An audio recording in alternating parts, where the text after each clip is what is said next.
I have I have a bunch of questions from the community, so I'm just gonna start kicking them out. How long did it take you to write your book?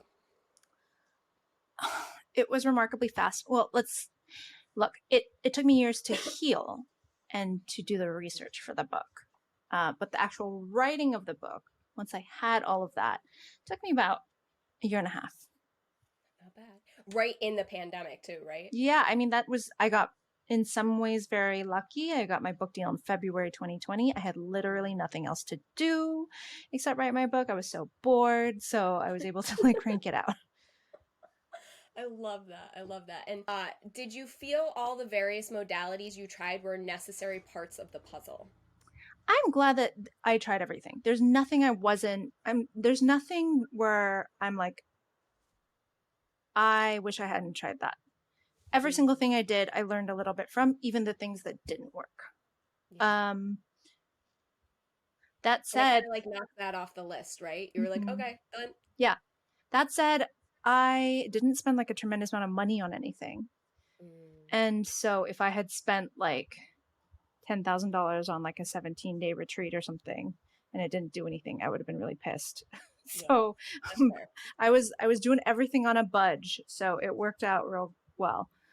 Um, so yeah, I think some things were definitely more helpful, but Hmm. everything gave me more insight into what healing entails. Mm-hmm. Hmm. This community member said, would love to know about the transition into advocacy and when or if you felt ready for that. I don't know if I felt ready per se. Um, Because it's scary. yeah, I think it's always hard being the first one. So being the first like woman of color to write a book about CPTSD, being the first person to write a memoir about having CPTSD, I think it was really scary. And because I was, being the first, being an Asian American who was going to write about like my community, I had never seen my community written about in this way, about Yeah. exposing all of the abuse that was happening in San Jose, California, and the Asian American community. Um, sort of, yeah, all of that was terrifying. Um, I didn't, I thought more people would be more mad at me, honestly. Mm. I am shocked that they are not. um, and I think I just really tried to do a lot of research and to be a good journalist to back everything up, Yeah. um, so that I couldn't have too many people calling me out. Mm. And I think I tried to get a lot of help in terms of having therapists and Malaysians and peers like read, Mm. and people with complex PTSD read my book Yeah. and make sure like, is this representing us well? And uh what and I think they all said that it was, and that didn't totally alleviate my fears, but it made me feel a little bit better. Um and then when the book was really well received, I think now I feel more confident being an advocate and feeling like I think I know what I'm talking about. Um Mm. yeah. You have a lot more confidence in what you're sharing, and a little bit less fear of it being badly received because it's being so beautifully received. It's like taking that fear right out. Yeah, I wanted to do us justice, you know.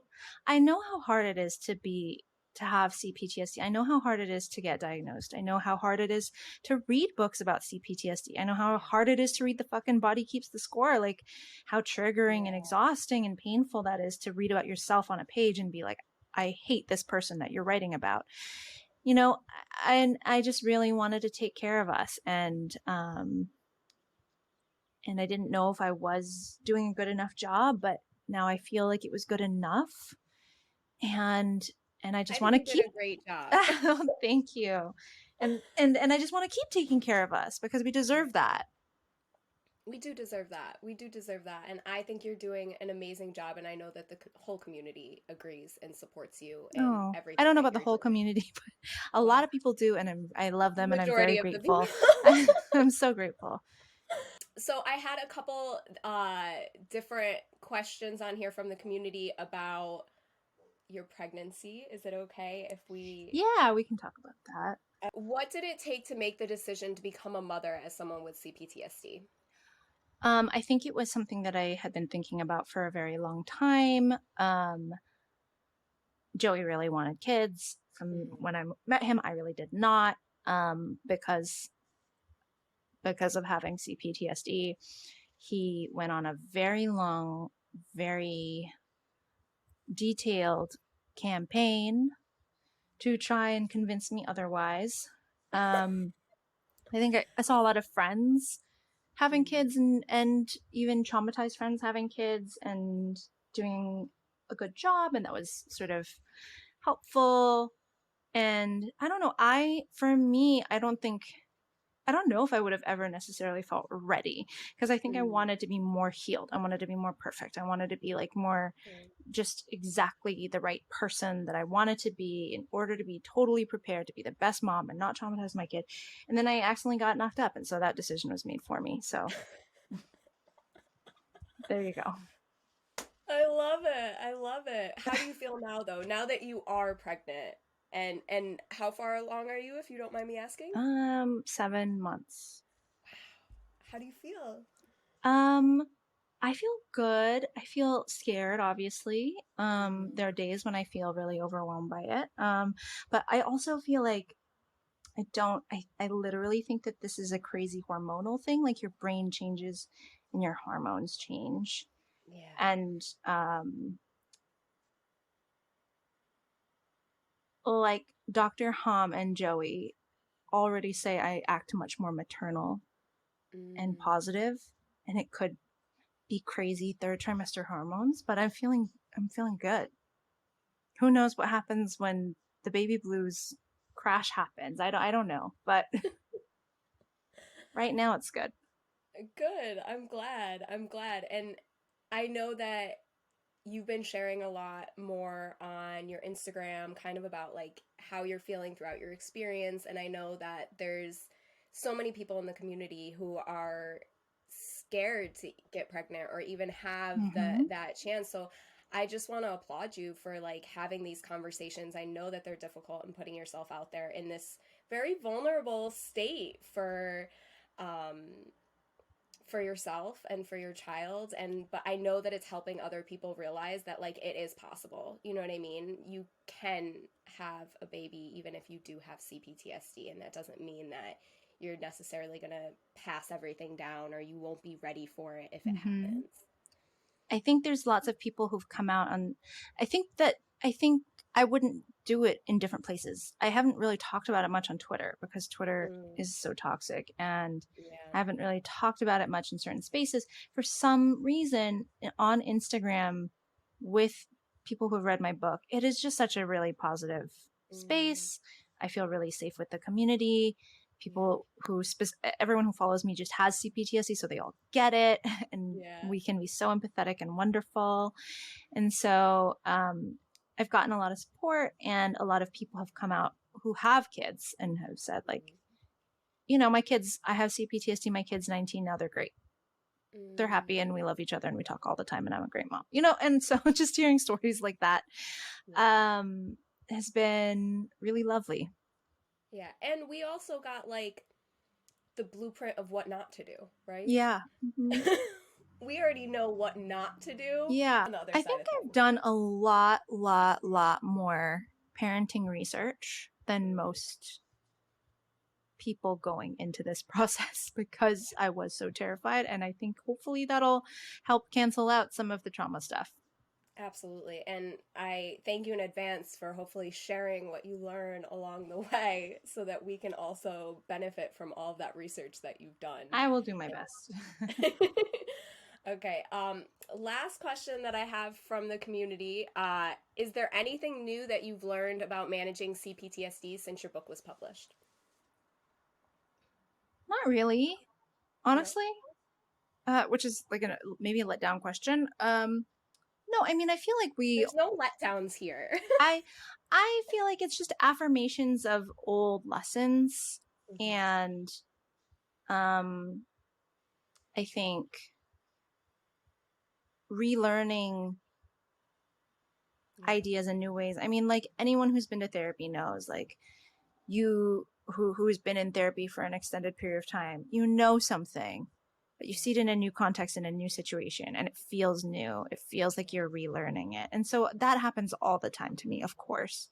I feel like I'm having new realizations about joy, about like, Yeah, you're embodying it differently. yeah, but it's like fractals, echoes of the same ideas that I learned while writing this book. I'm just going to throw one more question at you. So in the book, you talk about kind of like dealing with like doctors and professionals in that aspect, and like people, not necessarily therapists, but like physical doctors who don't understand that trauma and childhood trauma can be an impact on your health. How do you deal with that when you're dealing with a doctor who has no idea, without being like, excuse me, here's all this research that you need to do and should have?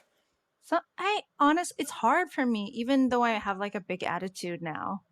And when they're trying to rush me out the door, which they Yeah. often are because doctors are so overworked, I think a lot of times I'm just like, it's not worth it. I don't have the time. Like I'd rather spend this time instead of educating you, asking you questions that I need to know about my health. But I think trying to find providers that actually do respond well to it, taking the time to like look for different doctors, Yeah. has Are there been really certain like helpful. questions we should ask to like make sure that they can communicate properly with us? I think just saying like, I let every doctor know now. Mhm. Every single doctor that I have, every medical professional that I have, I let them know I have CPTSD. And their response to that is critical. What is that? Like, I mean, their response, and a lot of pain doctors Mhm. specifically, this is so important with pain doctors, who are like, of course, that's a big deal. Oh, Like, we're going to keep that in account. I'm going to ask you questions about your CPTSD. What was the cause of it? What was your, and their line of questioning, everything. yeah. If that changes, then I know, like, I'm in a safe place. I'm in the place where this person knows how to incorporate this in my care. If they say something like, don't tell me that, tell your psychiatrist that, tell your Or what psychologist is that. that? I get that a Yeah. lot. What is that? Okay, Yeah, what is that? What does that have to do with this? exactly. Then I know I'm like, ugh, you're probably not going to be helpful to me. Um, for, for, I mean, it kind of depends, right? Like if I'm whatever, getting treatment for a UTI, like whatever. But if Right. it's going to be something like GERD or pain or Mhm. joint issues or whatever, um, it's really critically important to my recovery. Yeah. For my gynecologist, I wrote Yeah. about how that was really important to my recovery. Um, I have told my OBGYN, I have like a whole care team, Yeah. and she definitely was like, okay, let's get you a psychiatrist. Let's make sure that you have therapist and psychiatrist just in case, for if there's like any PPD stuff, that we can like. And then I have a whole sleep plan. Like I have Mhm. a very regimented plan anticipating that I will have postpartum depression. And if I Yeah. don't, great, but like I know I'm high risk for that. Yeah. In place to just make sure that me and the child can be as healthy as we can be. And if I had a doctor who was not appreciative of that, that wouldn't work. Yeah. Yeah. That wouldn't be the doctor for you. Mm-hmm. Thank you so much. Honestly, I really appreciate it. We'd love to have you again on the show. Oh, thanks. And I just wish you so much healing and like the best scenario possible with the birth of your child, and I know that you're going to be a great mom. Ah, that's nice. I hope I live up to your expectations. I will do my best. You will. You will. I know that you will. And just thank you so much for sharing and being so vulnerable and open about what you're going through, because it really does help the rest of us. Well, you're doing the exact same. And thank you, everyone, for listening. And thank you for having me here. It's been fun. Absolutely. We'll talk soon. Okay, bye. If you're a complex trauma survivor searching for a strong, funny, and relatable voice for CPTSD, or you are someone who wants to gain a better understanding of what complex trauma or healing from it is like, I highly recommend checking out What My Bones Know by Stephanie Foo. Stephanie is an inspiration, and I'm truly honored to have her as part of our community. Thank you so much for being here, and remember, you are not alone. Until next time.